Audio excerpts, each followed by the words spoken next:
Tensions remain high on the Korean Peninsula right now. President Obama and South Korea's president have agreed to conduct joint military exercises in the region. And the White House issued this statement, quote, "The United States remains firmly and fully committed to the defense of its ally, the Republic of Korea." I don't think they pronounce it that way, though. And now the aircraft carrier George Washington is en route. And you know it's serious when aircraft carriers are en route. Joining me now is William Cohen, former Defense Secretary in the Clinton administration. He now leads the Cohen Group, which specializes in Homeland Security and defense consulting. Mr. Secretary, great to have you here. Let me ask you a very serious question right here. We've got the aircraft carrier on the way. Is there any chance this develops into a situation where we actually go to war? Well, that's always the possibility. What we have to do is to declare very clearly what our message is. And the message that's been announced by the White House, President Obama, is saying that we have solidarity with the South Korean government. We are going to indicate that to not only to those in the North, but also to the world, that our message is one of being prepared to defend our ally, South Korea. So sending a carrier task force group to the region, I think, is helpful. I think it might also be helpful to continue to readjust some of our troop levels and put them closer to that region.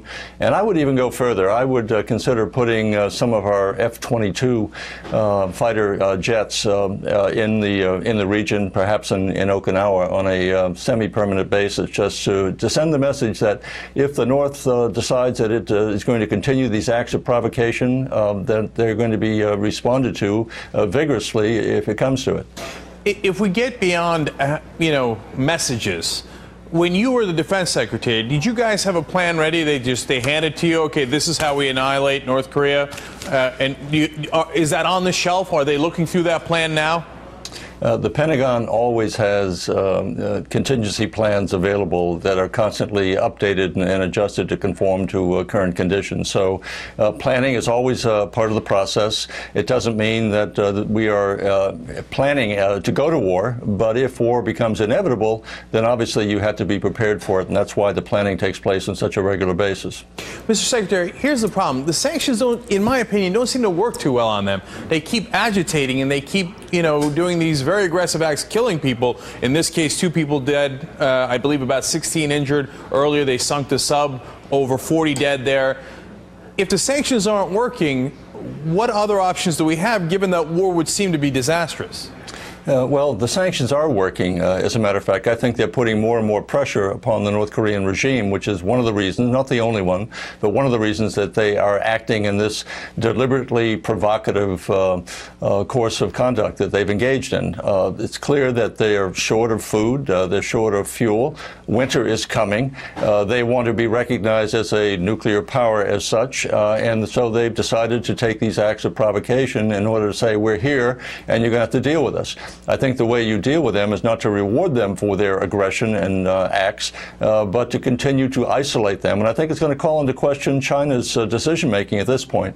China is considered to be great chess players, master chess players, long-term strategists, and they have to decide whether it's in their long-term interest to have a relationship of this kind with the North Koreans at a time when the world, I think, sees them for what they are, and that is a Stalinist regime that doesn't concern itself with its citizens, but rather is only interested in producing more and more military weapons, including nuclear weapons. So I think China is going to have to make a choice here at some point. They have resisted taking very strong action against North Korea, but I think that they have to make a decision as to where their interests lie, and I don't think it lies with the North Korean regime. I want to ask you one more serious question about China, but I was amused by the message, I guess, that North Korea is sending out. We're here, we're weird, get used to it. But now it's hard to keep up with them. But China should be more reliable. I mean, they're not necessarily on our side, of course, on economic issues, etc. But what's their game plan here? Why would they be encouraging North Korea when it's going to blow up on them just as much as anybody else? And don't they want stable business relationships? I don't get it. What's their game plan here? Well, it's not that they're encouraging this type of action. Quite to the contrary. I think that they're very upset with the North Koreans for what they're doing both at this time and previously in the sinking of the Jonan ship.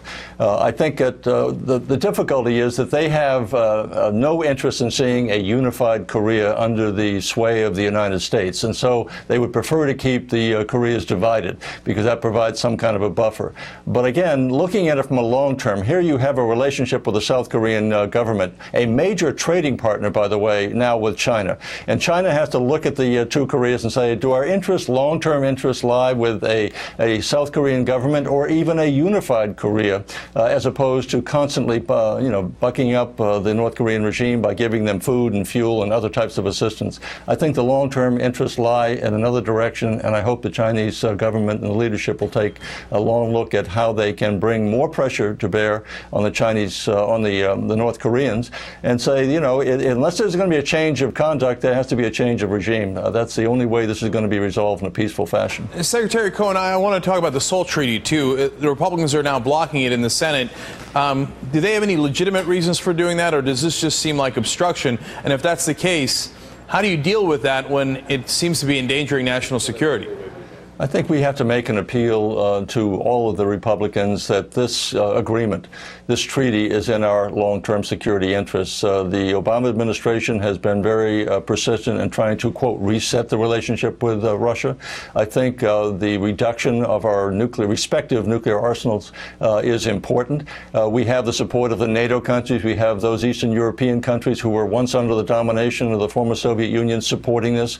I think you have Republicans going back from Ronald Reagan to President George Herbert Walker Bush, President Clinton, and President George W. Bush supporting reductions in these nuclear weapons. So I think that we ought to put aside any political considerations and say that this is in the long-term best interest of the United States and Russia, and we need to continue to work together on areas that we can. We're always going to find areas of disagreement with Russia. We have many where we disagree. This is one where we can agree, and it's in our mutual interest and that of the world, of world stability. But it seems like you're trying to rationalize with them when they're Republicans.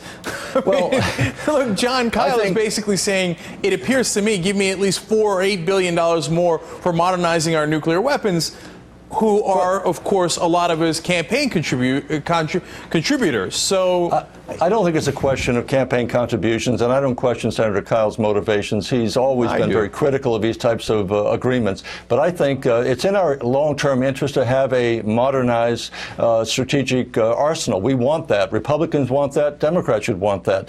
What we have to do is put this aside and saying, okay, we have added, the administration has added $4 billion on top of what has been planned. There's a commitment by the administration to continue to modernize the nuclear arsenal fleet as we seek to reduce the numbers and open up the Russian inventory for inspection. That's to our security interests and not against us. So I think you can appeal to Republicans on this issue. Richard Lugar, he's someone we should really look to for leadership on this issue. He's been in the forefront of reducing the prospect of nuclear proliferation. It's been the non-Lugar legislation over the years, which has been so responsible for that. So I think that we can make an appeal, and you're seeing leaders from past administrations join hands, Republicans and Democrats, saying this is in our security interests and we ought to put aside the areas where we disagree. We can talk about Obamacare, we can talk about how we get more jobs created. That we can really differ on politically. This is one we shouldn't.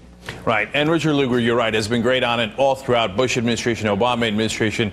I wish he could convince some of his Republican cohorts. I think you can look to people like Susan Collins, senator from Maine, Senator Olympia Snowe, also from Maine. I think there are a number of others that will listen to reason on this in terms of the rationale for why it's important, why this is simply a continuum of what was started under Ronald Reagan. I mean, it's ironic that many of the conservative Republicans invoke the name of Ronald Reagan as their icon, and yet when it comes to something like reducing nuclear weapons, which he was so much in favor of, there seems to be some resistance. So I hope that they will look at all the facts, look at all of those who are supporting this agreement, and look at it on its merits and not as any way a political game, a chess game. I hope so, too. This is something that's important to us. I hope so, too. Thank you, former Defense Secretary William Cohen. We appreciate it.